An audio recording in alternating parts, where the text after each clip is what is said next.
আসসালামু আলাইকুম। আপনাদের সামনে এক গুরুত্বপূর্ণ তথ্য তুলে ধরতেছি। আজকে উচাকিলা বাজারে একটা চরম সত্য ঘটনা আর কি। এই যে দেখতেছেন, এটা দেখা যায় একবারে স্বর্ণের মতো।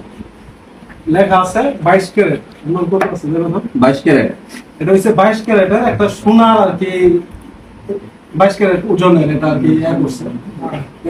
ময়মনসিং যারা যাচ্ছেন মার্কেট ঈদ উপলক্ষে, যারা ময়মনসিং যাচ্ছেন বিশেষ করে মার্কেট করার জন্য, বিশেষ করে টাকা পয়সা তারপর স্বর্ণ অলঙ্কার নিয়ে, তারা একটু সতর্কতা অবলম্বন করে।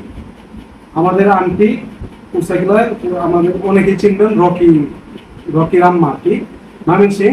তারা দুইজন তাড়াতাড়ি করে আর কি বাড়িতে চলে আসবে মার্কেট করার পরে। একটা চক্র, চুল চক্র, ময়মনসিং তো চুল চক্রের অভাব নাই, সিএনজিতে তারা 3 জন আর আন্টিরা 2 জন। বলতেছে আসেন তাহলে আমরা তাড়াতাড়ি, 2 জন আছে আর আপনারা গেলে মোট 5 জন, তাড়াতাড়ি চলে যায়। তারা আসতেই অর্ধেক রাস্তায় এসে একটা ব্যাগ, একটা ভ্যানিটি ব্যাগ, সাপ গাছের এখানে ভ্যানিটি ব্যাগ, তারা চুল চক্রটা আগেই ওই ভ্যানিটি ব্যাগের ভিতরে এই যে এই স্বর্ণের, এটা আসলে হইল কোটি তোলা, এটা সামনে ফেলাই দিচ্ছে। ফেলাই দেওয়ার পরে বলতেছে দাঁড়ান দাঁড়ান, সিএনজিওয়ালা তারা সবাই একজোট।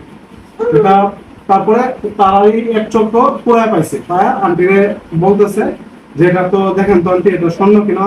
আন্টি বলতেছে হ্যাঁ এটা তো স্বর্ণ। একদম এটা বুঝার কোনো ইয়া নাই যে এটা যে স্বর্ণ না, এটা না বুঝার কোনো অপশনই নেই। পরে আন্টিরে বলতেছে জানটি তাহলে এটা দিয়ে আমি কি করব, তাহলে আপনি যতই পারেন টাকা দিয়ে দেন, আমি এটা নিয়ে নিই। তাদের এখানে একজন লোক ছিল, বলতে আন্টি আপনি যদি না নেন তাহলে আমি নেব, আমি নেব আর কি, এটা সাজানো আর কি নাটক। পরে আন্টি নগদ 8,000 টাকা, না 8,000 টাকা, তারপরে কানের দুল সহ, গলার চেন সহ, তারপরে এটা নিতে চাইলো আর কি। ওরা এমন ভাবে সাজাইছে যেন আপনি বিশ্বাস করতে হবে।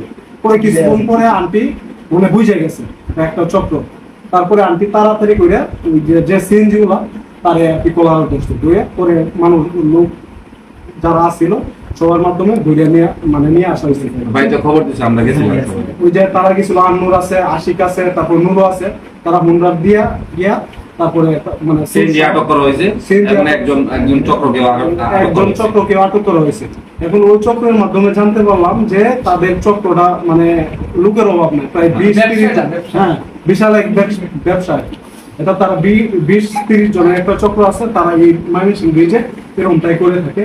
তারপরে আমরা বিস্তারিত জানাবো যে এই চক্রের নিজস্ব সিএনজিও আছে, তাদের নিজস্ব কাজে নিয়োজিত সর্বদাই। এই জন্যই বলতেছি যারা ময়মনসিং যাবেন বিশেষ করে তারা সাবধানে সতর্কতার সাথে চলাফেরা করবেন।